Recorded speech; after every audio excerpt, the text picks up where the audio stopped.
nanga kina lo baboui. Vous voyez, il y a des gens qui belé ba ignoraka existence na mona mokili awa. Batu ba ignoraka existence na mona mokili parce que ils vivent comme si ils savent pas où ira. Parce ba okende ba ebité, ba vivara bongo ka ba bikenda so na kufi ta nga ya suki da so na kufi. Mais à savoir que non, ceux qui na kufi nga na okende wapi. Ba maintenant la question na te. Okufa ou okende wapi o ebité parce que vie auto vivra la mokili za vie moko za vie temporaire. Parce que lorsque les gens iront en enfer, leurs consciences crieront plus fort que eux. Conscience na yoko ganga. Conscience oyo mo la carte na za sosa lika mabe ezo murmurer. Mais la dernier jour d'enfer, conscience na yo eko ganga makasi okufi okeli felo. Parce que lorsqu'on dit que dans l'enfer li felo bon on va avancer entre guillemets l'enfer. Mais il y a un mot l'enfer dans la Bible, ils ont raté. Ils ont raté. Tu peux vérifier. Pourquoi vérifier? Pourquoi vérifier depuis Genèse Apocalypse? Mot enfer dans la Bible, ils ont raté. C'est moi qui m'a dit créature Nzamba Sali. Il est doté de l'onction de l'Esprit de Dieu, mais il n'est pas un Dieu. C'est moi qui m'a dit le rôle je peux dire quoi? Moïse. Tous les prophètes ont assisté à Namoukin. C'est juste un messager de Dieu. Alors, Branham.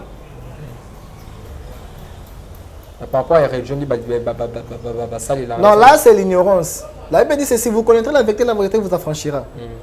Le jour où il connaîtra la vérité, parce que la vérité finit toujours par affranchir une personne.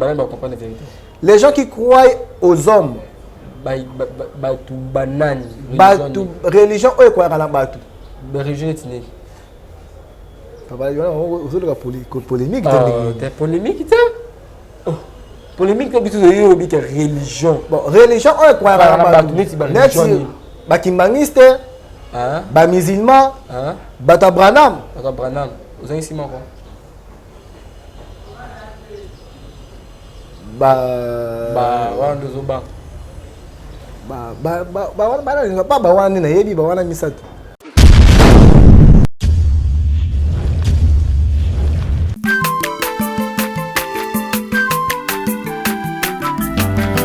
Mwana moto te po akosangai abongwani pete po awangana Nzambe ya le Nazarien, le Nazarien, le Nazarien, le Nazarien.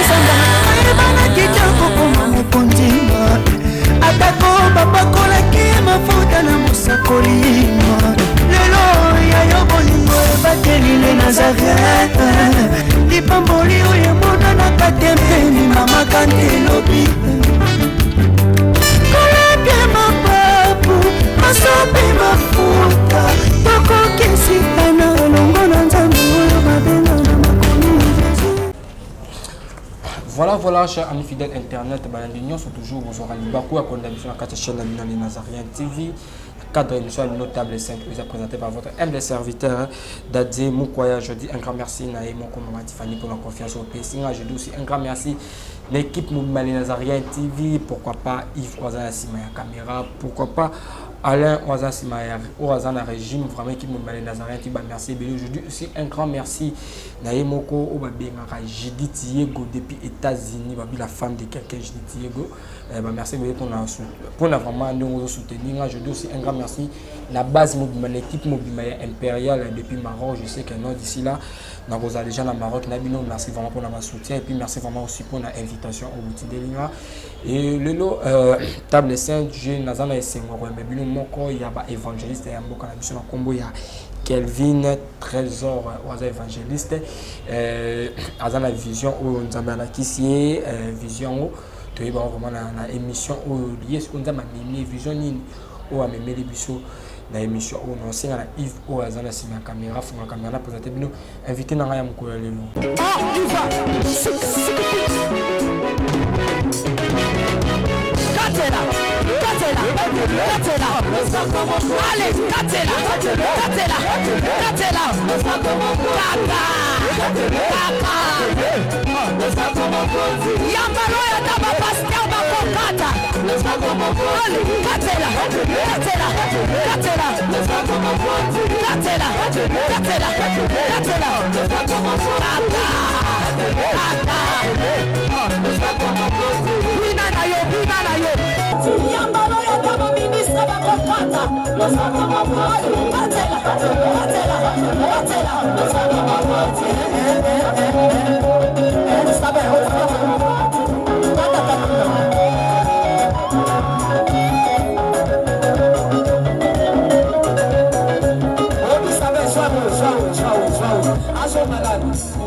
Nazokatela nzambe le sako na sesiko.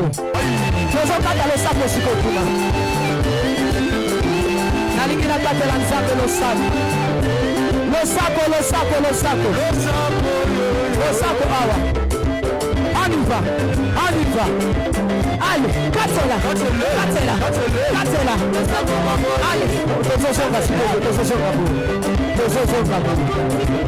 tikela katela.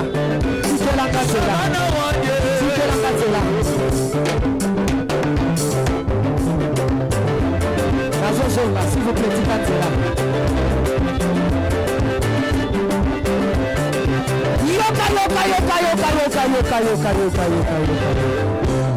Olingi lipal, Olingi kopot, Olingi mosala, Bona nini.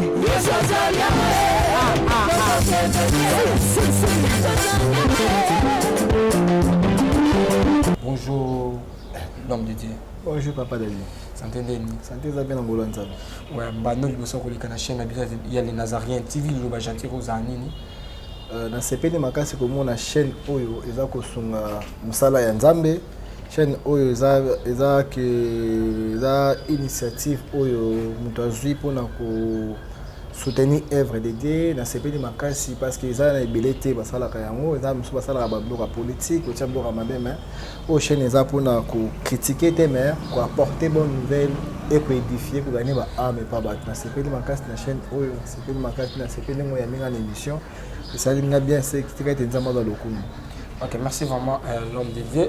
L'homme de Dieu, tout le monde na sijo to le lelo vision aujourd'hui bien émission bi que nous avons la question vision ce que muta kofi azala wapi to yebite ce que ko le bien vision nanga na lo baboui. Vous voyez, il y a des bâtiments sebele ba ignoraka existence na bona mokili awa. Batu ba ignoraka existence na bona mokili parce que ils vivent comme si ils savent pas où ira. Parce que okende ba ebite ba vivara bongo kaka ba biki non so na kufi ta nga ya suki da raso na kufi. Mais à savoir que non ceux qui na kufi nga na okende wapi. Ba maintenant la question na te. Okufa okende wapi oyebite parce que vie auto vivra la mokili za vie moko za vie temporaire. Za vie moko elekaka. Za vie passagère.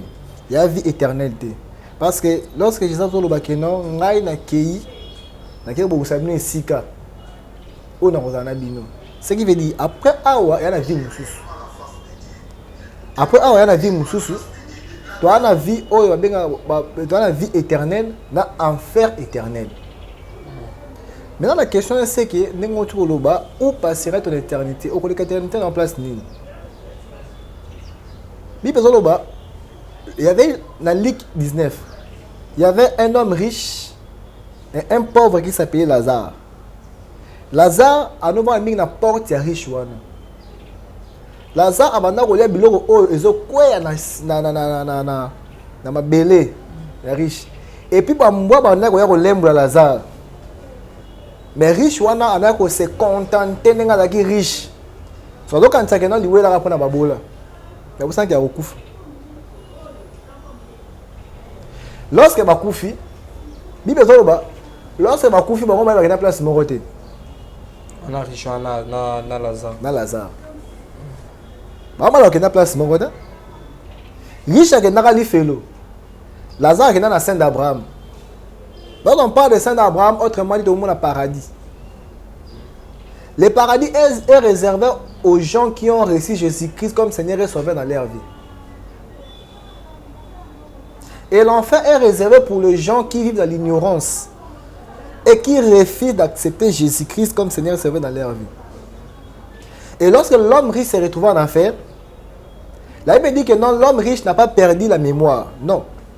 L'homme riche ne se souvenait pas de Lazare, non. Mais l'homme riche a mis son moni du Abraham. Et Abraham na Lazare. Il a reconnu Lazare. Parce que lorsque les gens iront en enfer, leurs consciences crieront plus fort que eux. Les gens diront que non, on m'a prêché l'évangile. Bado sakala tika nzela ya mabele tika kinduma tika lokuta tika masumu na banda boya koyoka. Bado sakala ya ma Jésus na vie na boya koyoka. Conscience na yo ko ganga. Conscience oyo mona na kati na yo za sosa lika mabe ezo murmurer. Mais na dernier jour na enfer, conscience na yo e ko ganga makasi. L'homme riche a Abraham. Abraham yeb sa Lazare. Ake nekote ya bandeko nanga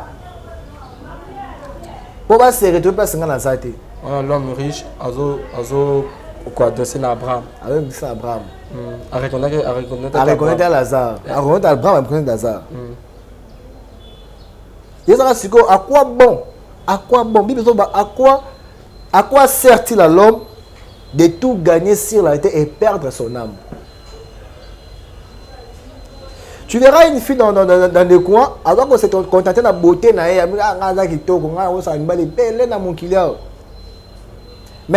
sans oublier que non, même les roses les plus belles et fanaka. Sans oublier que non, après ce temps, tu mourras et tu rendras compte au Seigneur. Et puis tu te retrouves non, au Koufi, auquel il fait le. Parce que lorsqu'on dit que dans l'enfer, l'ifelo, au moment d'aventure, l'ifelo existera réellement. Monte l'ifelo, l'équipe monte un volcan dans la roupille. C'est à eux de jouer côté en On a la côte à thé. Mais la Bible, elle le confirme. On voit même pas révélation, moi, vision, moi, révélation ou vision, il y a enfer. Lorsque tu es en train de lire la Bible, parce que Bible dans l'Apocalypse que maye ko sanza bato ya milaki mabele ko sanza bato ya milaki pour bato na bakoya ko rendre compte pas ya Nzambe.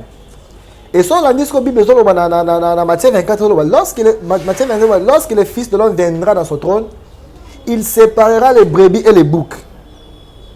Il mettra à sa droite les brebis et à sa gauche les boucs. Les boucs wana bakoboaka mali felo. Parce que la Bible a comment enfer té. Mot enfer la Bible est raté. Ah bon? Ah bien il y a la damnation, les temps de feu. Entre guillemets l'enfer. Mais il y a le mot l'enfer la Bible est raté. Ils ont raté. Tu peux vérifier? Pourquoi vérifier? Pourquoi vérifier depuis Genèse et Apocalypse? Mot enfer, la Bible a raté. Ils seront jetés dans les feux.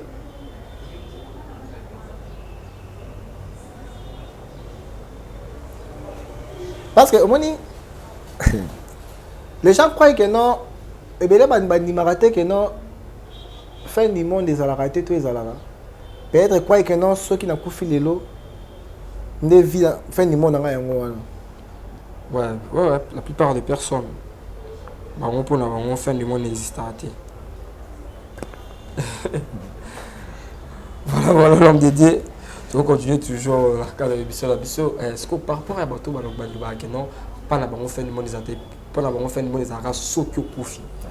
Ni fin du monde à Moutou Yamwana. Ouais, bien. Balobara bien que non. Fin du monde a raté ce que Koufi. Mais parce que ce que Koufi, c'est qui n'est pas si. C'est ça, nous, tout la révélation, non? Koufi a monté de manière. Ouais. Koufi a monté de deux manières. Si tu ne reçois pas Jésus-Christ comme Seigneur et Sauveur dans ta vie, tu mourras doublement.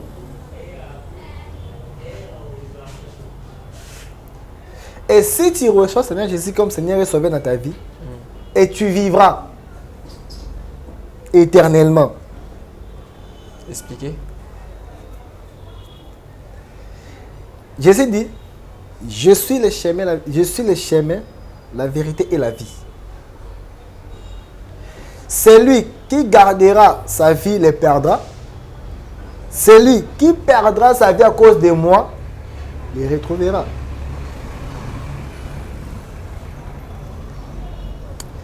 Lorsqu'un chrétien meurt, il y a ce qu'on appelle les saints d'Abraham. C'est ce que je viens de dire tout à l'heure. Isaac, et l'homme riche et Lazare. Bakoufa, il n'y a pas si mal différent. Lorsque tu meurs sans Jésus-Christ, tu iras en enfer. Je vais dire ceci. Les gens ont en enfer par leur volonté. Ils ont en enfer pour la volonté de la volonté. Il y a la volonté de s'embêter. Je vais arriver. Je vais arriver à la question de la Kawega. Je vais arriver.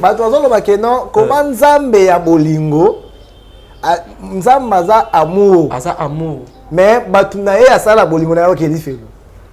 Ouais, ne bat baloba, on est ni papa botimo ata mona ensemble bende ni papa oboya mwana. Jamais rotika mwana na passe. Ce qui neti mutabimisi kae apesi yo. Mutabimisi kae apesi yo. Yozu kae wana obwaki. Yozu kae wana obwaki. Est-ce que mutana oyoka passe? Imaginez ce que Moutazu et l'autre ont un contrat de plus na vie na ye. Abimisi yango avec bolingo sa pesio. Yo o rejeté yango. Papa dadi. Omise l'autre oyo contrat na vie no makasi. O pesi yango tande ko na yo. Azwa négliger boaki ko salo nini. Et ko salo passe makasi. Et la Bible dit ceci. Jean 3, verset 16 au bas. Quand Dieu t'a aimé le monde, qu'il a envoyé son Fils unique Jésus-Christ, afin que quiconque croit en lui ne périsse, mais qu'il ait la vie éternelle. Dieu, par son amour, a vu moi, na ese moko, apesio. Apesio qu'on soit baptisé, abizwa, ndime la kaka, o da vie à bon monde. Yozo boyi, obwa kisi, na kondimate. Tu sais, ça siko yo. La Bible confie pour dire ceci. Rien ne vient en Père, nul ne vient en Père sans pourtant passer par moi. Il est le seul intermédiaire entre le ciel et la terre, c'est Jésus-Christ de Nazareth. Il est celui qui était, qui est et qui sera. Il est assis à la droite du Père en train d'intercéder pour nous. Je vais te choquer moi. Tu sais que à l'époque, nous avons à nous comprendre ce qui était l'essence humaine. L'homme de Dieu. Permets-moi d'avancer. Bandela, non, je te permets d'avancer. Je te laisse. Bandela. Dieu a parce il ne comprenait pas ce qui était l'essence humaine. Parce que Dieu est spirituel.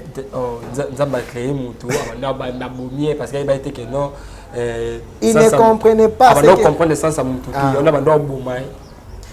Tu sais que non, la Bible dit en Genèse 6 que non, Dieu enleva son esprit dans l'homme. Est-ce que je peux avancer? Ouais, tu peux avancer. Dieu tuait les gens. Parce que les gens étaient tellement rebelles que je n'arrivais pas à comprendre ce genre de gens. Aboumi na maï. Il comprend que les bateaux comprennent derrière l'autre côté. Il s'est dit non, non, non. Aboumi na maï était. Il a pris son fils unique. Non, la Bible dit sinon, Dieu s'est fait chair. Dans la parole s'est fait chair. La parole fait chair. Ni batbaloba que non. Jésus, c'est un prophète. Jésus, ce n'est pas un Dieu. Bon, je vais arriver. Je vais arriver. La parole s'est fait chair. Il dit qu'au commencement était la parole. Et la parole était avec Dieu et la parole était Dieu. Et la parole s'est fait chair.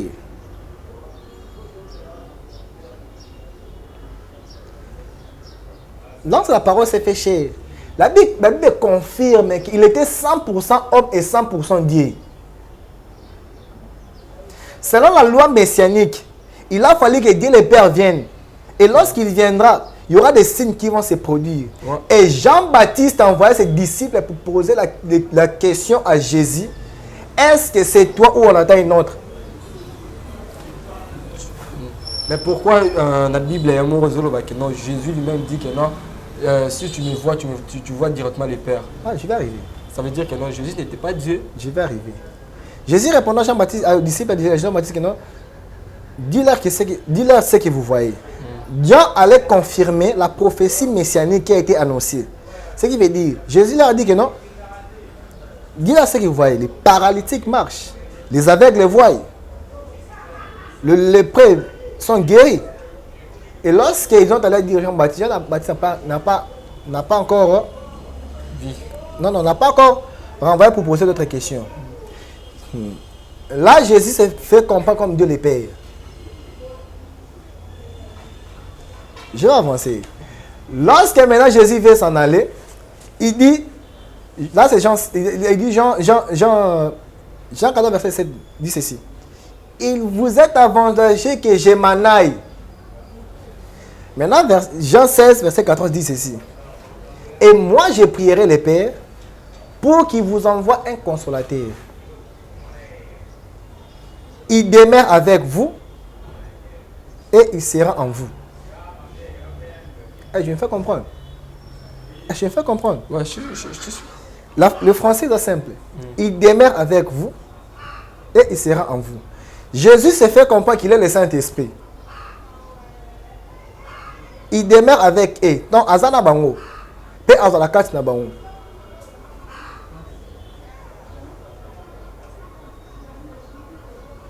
C'est que la religion où tu as par côté, non, Jésus c'est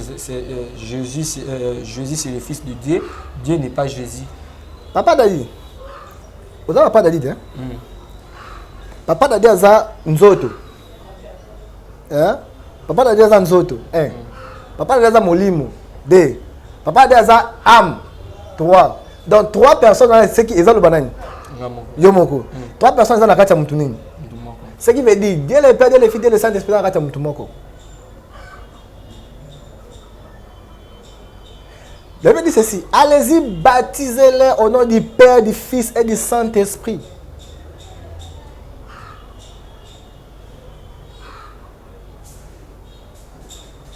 Ce qui veut dire, Dieu le Père, Dieu le Fils, Dieu le Saint-Esprit, et dans la carte à Moutoumoko, Baba Dadi. C'est que la religion là est à côté. La religion est à par côté. Jamais Nzamba Zamoko, Nzamba Zami Balete. Net bakimbangisa ne balobaka là de fou qui mba on prophète net Benzam. Lorsque Paul priait pour Dieu à l'onglet dans la Katinaï, Dieu répondait à Paul que ma grâce te suffit. Ce qui veut dire ceci, Dieu n'est pas comparable à un humain. Simon qui m'a oublié créature Nzamba Sali. Il est doté de l'onction de l'Esprit de Dieu, mais il n'est pas un Dieu. Simon qui m'a oublié le rôle je peux dire quoi, Moïse, tous les prophètes ont assisté à Namoukin. Non, il y a ma kiti na ba mesa. Ah, atanya ukondoko. Namona yo. Achayo na mwamba. La minute on a 4 bena katikata saga fufu. Oui. Alors est-ce que tu bonjour. Boni. Et le côté et puis qu'il y a mon bureau à travailler des micros. Donc dès tout ça on a eu galère à niveau 0. Tout ça là boy. Moi il a un bon vraiment mingité. mais nazotie la bino moi mon kio naza nango na agence moko boye Nazareta.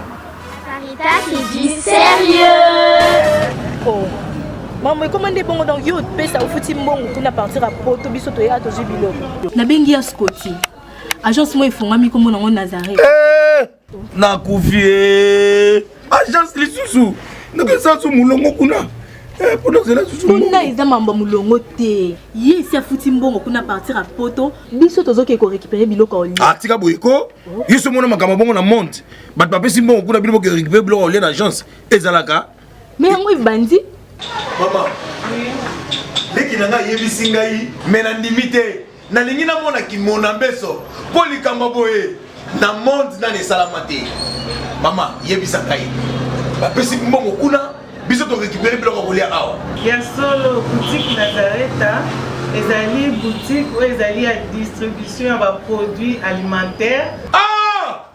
Nasali poto sunga bandeko oyo même ba oyo baza na peu de ressources. Comme on a été bandeko on baza à niveau à Kinshasa même avec un petit rien. Donc à partir à $10, $15. Donc so na mbongo te ndeko na poto ko sunga yo a ozika biloko ko lia.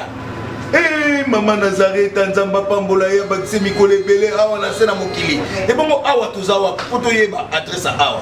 La boutique Nazareta est ici à Kubungate, toza sur avenue Monkoto numéro 1, direction Elengesa. Face à face na église catholique Saint-Vincent.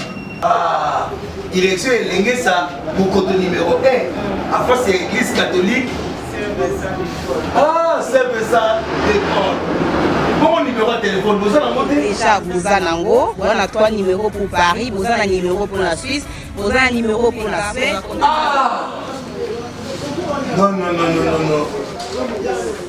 Nazareta. Vous allez la Congo ici. Julia, vous avez un qui a foufou. Eh, ya modé, yo bandi kana foufou. Oui, pour la Nazareta, tu as un système en bimbi, dans Bongo Shingo. Bon, ok. Vous allez sérieux. Ça qui dit sérieux. C'est juste un messager de Dieu. Alors, Branham. Papa est région du Non, là, c'est l'ignorance. La Bible dit que si vous connaîtrez la vérité vous affranchira. Le jour où il connaîtra la vérité, parce que la vérité finit toujours par affranchir une personne. Les gens qui croient aux hommes, religion, eux croient à la batu. Religion est née. Papa, il y a une polémique. Polémique, polémique, c'est religion. Bon, religion, eux croient à la batu. Bakimbaniste, musulman, Branham. Vous avez ici mon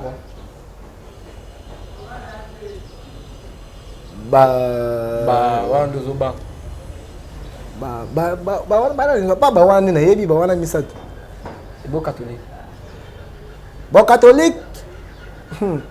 Catholique bango ba Jésus et ba appelle moi Jésus. C'est ça ma bé, tout malade. C'est ça ma bé.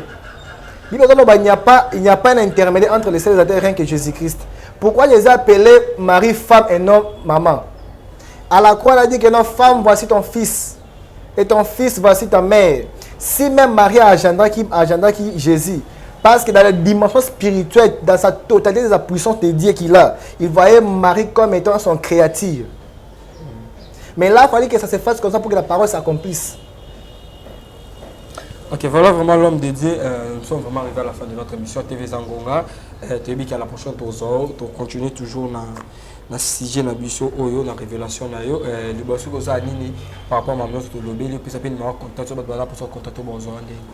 Soit dans la pour ça contacter dans la kin awa numéro là plus 243 081 66 33 612.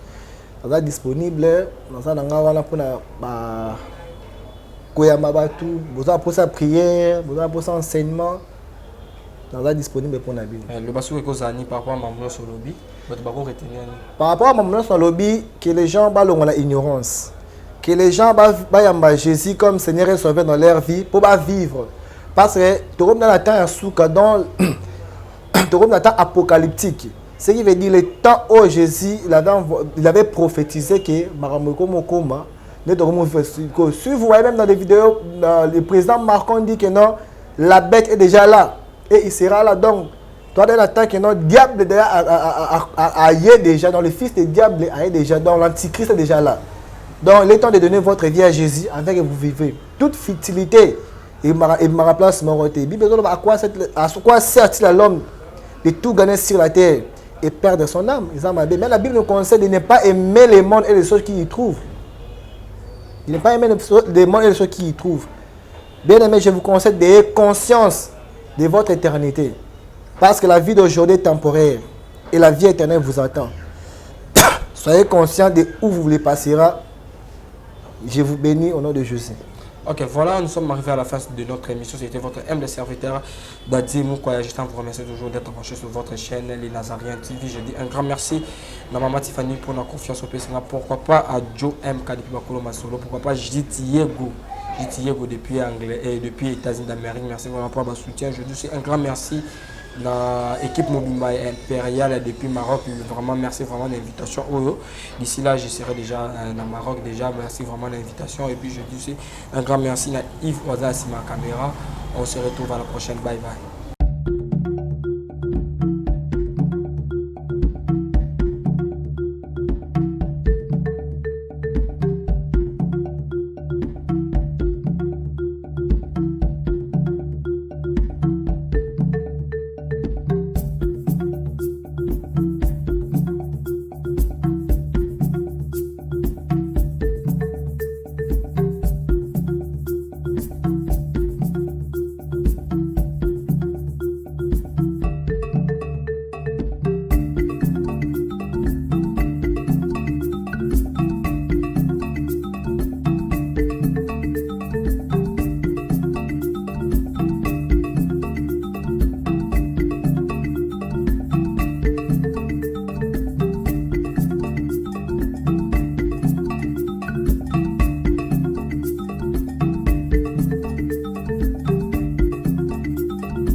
Congo longola loboko na litama bangusa mai na miso tika bisenga senga ya kolula bikolo mosusu pesa Félix Antoine Tshisekedi maboko poto tonga mboka na biso Congo na nzela ya union sacrée na losambo tokolonga. Oh toi qui écoutes la prière, tous les hommes viendront à toi. Ingénieur Edikabé à la main de l'Éternel, prions pour ce beau pays. Et pour le président Félix Saint-Chrétien. Nzambe, Nzambe na Isaac, Nzambe, Nzambe na Jacob, Ozali, Nzamba Israël, Lelo tokomo yembo Nzamba Congo, RDC, Bokananga, Lelo tokomo yembo Nzamba Congo. Peuple croyant docile et social.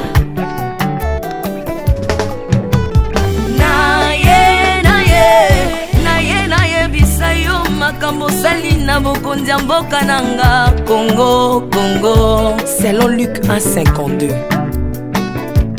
Tu as renversé les puissants de leur trône, mais tu as élevé un homme au Congo.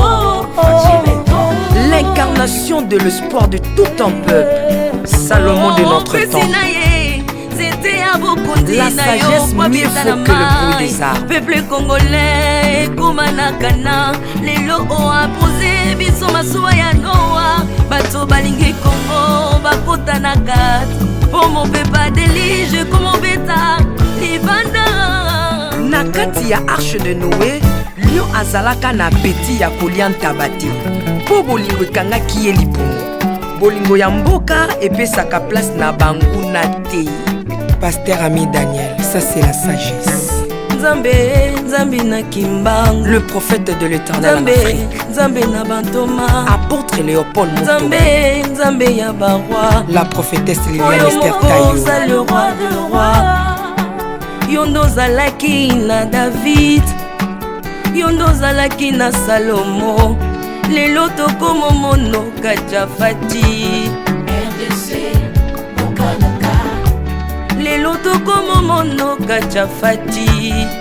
RDC Mokanaka. Mboka soki ekambami na bana mboka ya solo oyo balingi mboka ekole ekomaka terre promise. Pasteur Koutino, Mamébi Koutino. Accent Mongo Baba. Bolingo na yo na mboka ya Congo. Lelo o abuse biso masuwa ya Noa. Bato balingi Congo bakota na kati. Pour mon pépa délige comme mon bêta. L'Afrique a la forme d'un revolver dont la gâchette se trouve au Congo. Mwambi wa Nzambi, Alpha Lukau, Lomba Bwadji Tungaje. Maman Denise Nyakero Tshisekedi, Consissi pour papa. Acte 24, verset 3, Code Amboka Nangai. Yango nazo bondela yo. Batela mokonza mboka nanga, Félix Tshisekedi Tshilombo. Mwambi Jean Oscar Kiziami na Kibila. Kupeka tuyabe na Egypto. Bajika bayi baswani Kongo Afrika mukanana to. Mwambi wa Nzambi Marie-José Afoka. Lelo Kongo ezwi mokonzi. Oya lingi yo Nzambe balingi mboka nanga. Yesu Masia tokozongisela yo nini mpona bolingo na yo na mboka ya Kongo opesi biso ya malonga. Basali na yo bapakoli ye mafuta. Ndengo pakolaki bakonzi mafuta. Ndengo pakoli pe mokonza mboka na ngai. 32 plus 18 epesi 50. Nano asali 50 atandeli. Yesu na Kongo, Kongo ekobonga kaka. Mwambi Roland Dalo Mwelamani. Mwambi William Tindwa Kapanda. Jacques Kangudia. Kongo eza Mwambi wa Nzambi. Este ya Kongo eza eteni moko ya nzoto ya Kongo. Basi na bino eza pasi ya Kongo moko. Ekibela na biso nyonso na Kongo eza kaka Yesu. Mwambi Jedeo Lumana. Mwambi Marcelo Tunasi Mwenamani. Mwambi François Moutombo, voici l'homme Mwenamani. Pona bokonzi Kongo azwi na Union Africa yaka to célébrer. Okoki kozala na tendance na yo. Kasi oyo eza likambo ya mabele. Célébrer. Mwambi Godempo. Mwambi Tambuluko. Tu as un Mwambi Jean Mosco Kindomba. Israël Lamani. Le pasteur Freddy Odiembo. Voici comment l'Éternel a tendu sa main dans mon pays. En nous donnant ces bons présidents Félix Tshisekedi.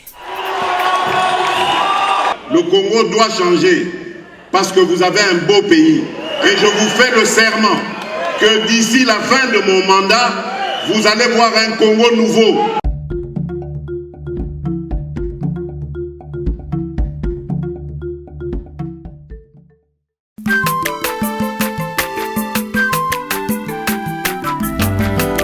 Mwana moto te po akosangai abongwani pete po awangata Nzambe ya le Nazarien, le Nazarien, le Nazarien, le Nazarien.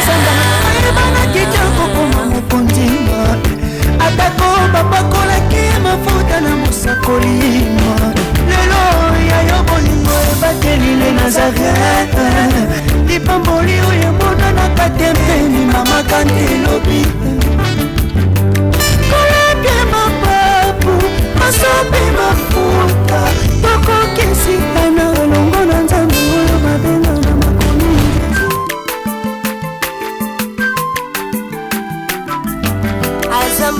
moto te po akosa ngai abongwani pe te po awangata nzambe ya le nazarien